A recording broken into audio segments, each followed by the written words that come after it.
Good evening, folks. Wally here, and welcome to episode 3 of the One Piece. No, episode 4 actually of the One Piece live action. My bad. My brain's all frazzled up. But yeah, episode 4 of the live action. If you saw my episode 3 review, I was not happy with that episode. I think a lot could have been done differently and better. So I really hope that this episode picks up the slack, especially with it being Little Garden. I hope that Little Garden brings in the heat.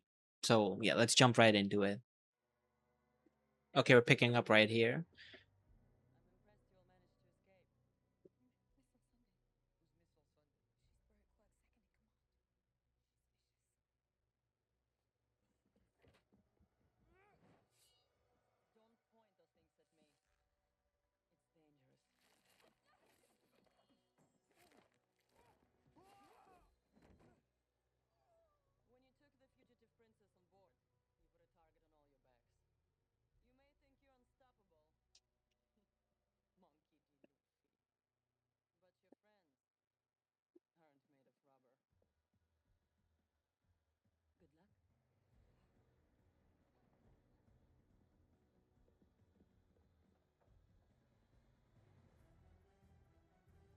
Okay, the Dory representation. Oh no, this is Brogy representation with the axe. Kinda both. Are we gonna have the dinosaur hunting competition? Are they gonna do it? I don't think they will because it's just a lot of time. But I do like the parallel it has with Dory and Brogy and Sanji and Zoro.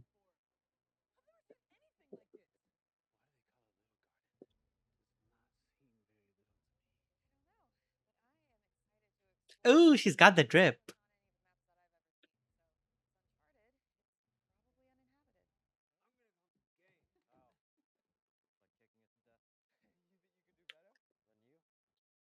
We're doing it. The contest.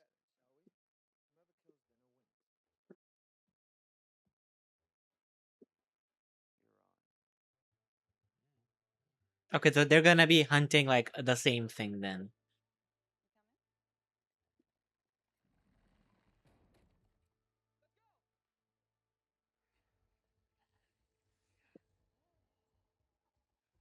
It is Little Garden. This is Usopp's arc.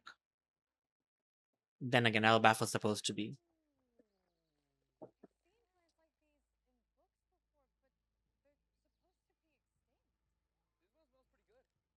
Luffy, it's a Venus flytrap. This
okay, the blue in her hair is much more subtle this time. I'm kind of liking it.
Oh yeah, we don't have Karoo here.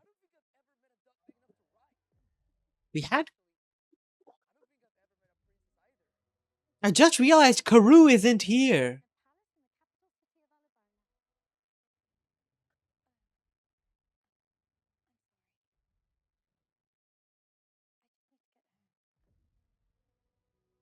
I don't really like the romantic tension they're kind of building between these two.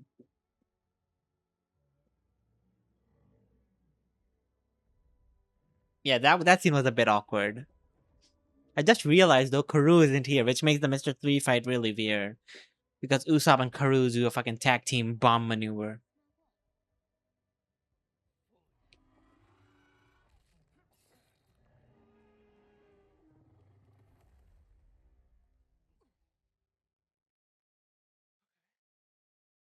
Now they're gonna fight over who killed it.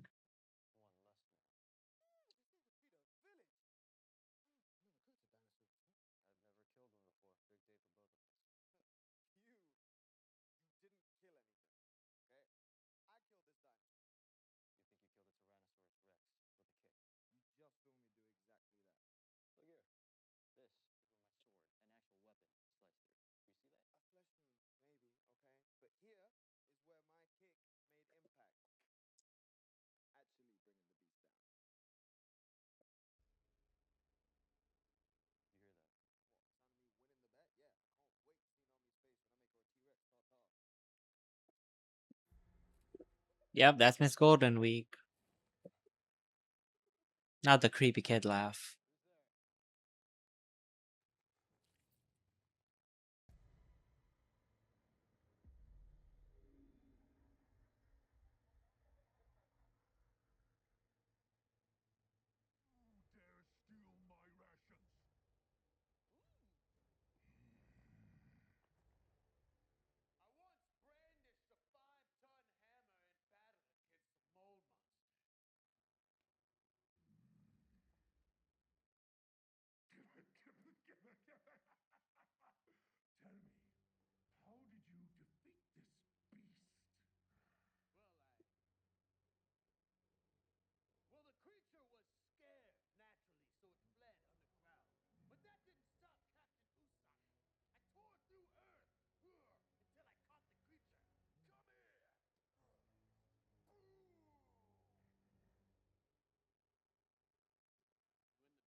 Lord of Destruction.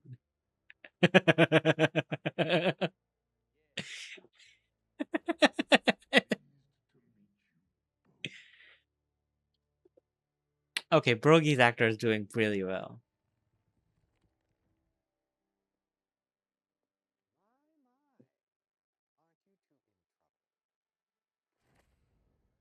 Oh, that is a portrait.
It's really not Dory. It's really not.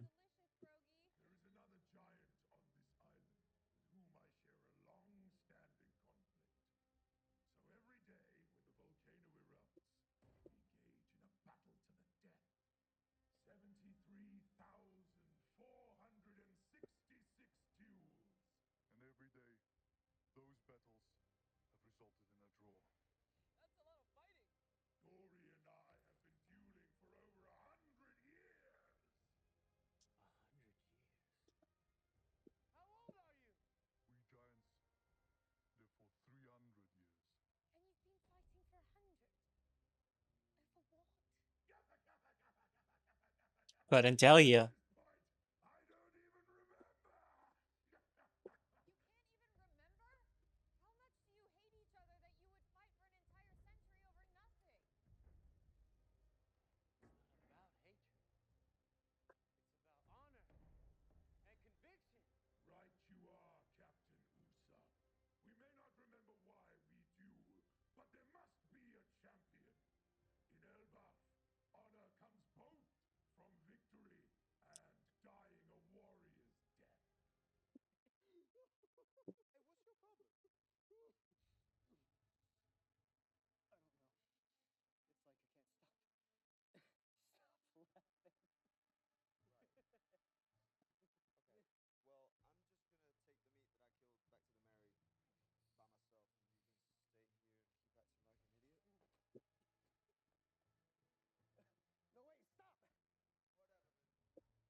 I don't like them making Sanji's and Zoro's rivalry more so uncaring.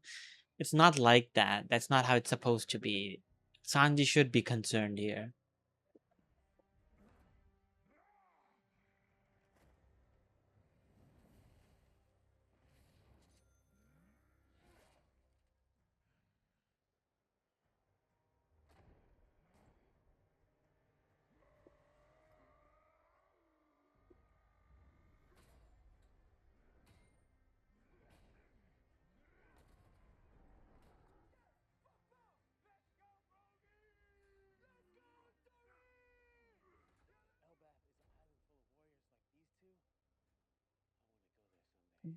Chad, does he know? Chad, does he know?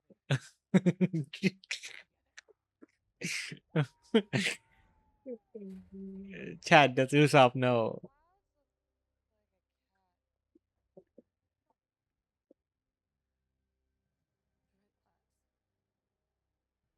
They're just standing there. There's no fucking way.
Brogy can't be dead. What about Ikoku?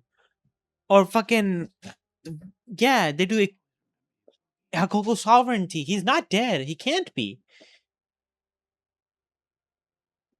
Don't let Dory do it alone, dude. There she is. This is a really good casting from Miss Golden Week.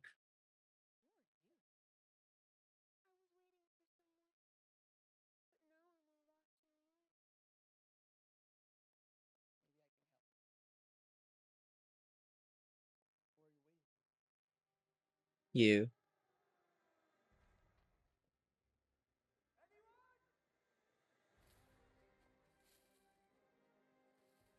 Please don't mess up Mr. Prince. Sanji's literally my goated straw hat. Please don't mess up. Please don't mess up, Mr. Prince. Please have him be a coward king. Please. I don't need Sanji to fight Mr. Five. Brogy can't be dead. They have to pull the sword was too blunt. They can't kill.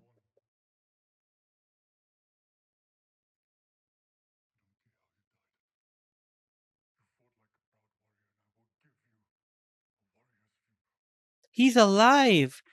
There's no way he can be dead, dude. But they're going so hard into it that they're committed, I think.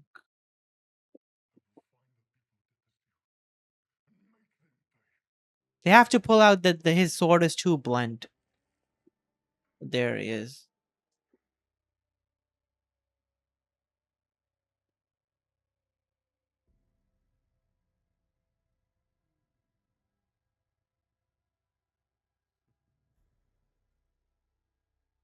Okay, so that's gonna be their excuse for why Zoro is goofy and doing. Is he gonna do the pose?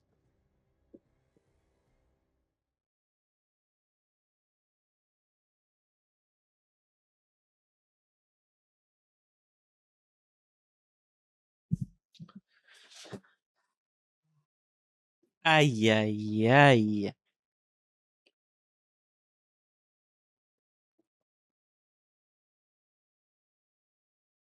Lindsay Gelfand and Alison Weintraub. I'm sorry, you did not cook. You did not cook. You did not cook.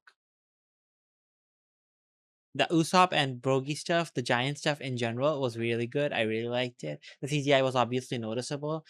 I kind of wish that they had done it to where the environment was a set and the two actors were actually like fighting and then, blow it up and put it on the kind of set piece kind of deal because it felt kind of too fake. But that's fine. It's giants. I don't care. The problem is the story beats that they have changed. Okay, let's start from the top. The first thing that I don't like, I do not like that Luffy was given an eternal pose to Nanimonai Island or whatever it was. I do not think that was. Maybe I am wrong. I am fully willing to admit I'm wrong. It has been a while since I've read this part of the story. From what I remember of the story, Miss All Sunday gives them a eternal pose directly to Alabasta, and she's kind of like um giving them the option to like go straight there, and then Luffy breaks it, and that's kind of like the big point of it all is that they make their own path. From what I remember, maybe I'm just wrong, and it was actually what or how it happened in the story. I'll go and check this after the manga, so I'm correct next time. But either way, I wasn't a huge fan of that scene just because of how I remember it. After that, Little Garden itself, I'm not a fan of how they're handling the Zoro Sanji rivalry. I think they're coming off way too cutting to each other with way too little of the mutual love and respect they have for each other. I think they're missing the mark on actually showing that those two care about each other to where I think like someone that is not familiar with the source material is gonna look at them and think that they just hate each other and like side with one or the other. I think that's really binary and I think it's very poorly done. Sanji just uncaringly leaving Zoro alone was really not my cup of tea. That's why the whole scene with Mr. Prince is supposed to work. Is that Zoro and Sanji are entirely separated. They are not together. This doesn't become a writing problem that you have put yourself into in the manga because they're hunting two different monsters and having a race with each other. Secondly, they've removed the entire aspect of the race that Dory and Brogy were having. Like the entire initial argument was supposed to be about hunting the dinosaurs, and was supposed to parallel and mirror Zoro and Sanji. So I understand why they compressed that, but I feel like it was not a justified compression. I think that there was time the other things could have been cut for this. Like the scene where Vivi is kind of burning the ribbon for Igaram. Cut that scene out. We do not need that. That scene is entirely superfluous. Nobody, I don't think any watcher is going to care about Igaram. He had 5 minutes of screen time. 5 minutes. you have not built up the rapport for you to dedicate 5 or 10 more minutes of your show to a funeral to a character that you really did not spend enough time to build up for the impact of his death to hit. I think that is a major fumble, and I know there is the argument for pacing and how they want to get through the entire story, but I think that they're spending the wrong pacing the wrong time. They're giving time to moments that don't need it. They're not giving enough time to moments that do need it.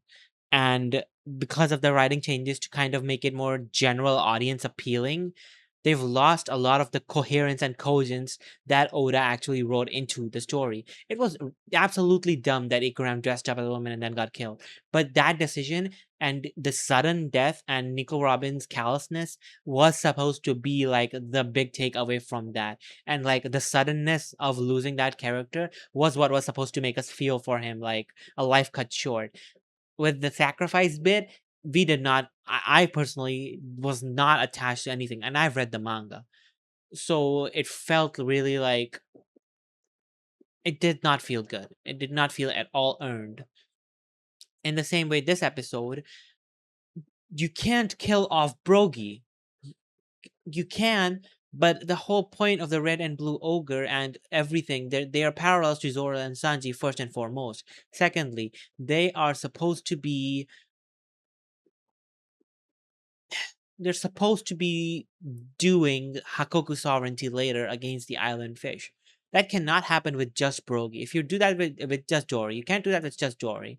And I do not remember if Mr. Five and Miss Valentine were still on the island, but even if they were, I think that they're being handled really weirdly. Like they're just across the rocks from Luffy and Co. And it's like, where is everybody? What are we doing? Like the whole sense of scale and sense of presence and world awareness really is not doing well. Like this episode, I don't think it was done well either. Parts of it were. I think the Giants were executed well.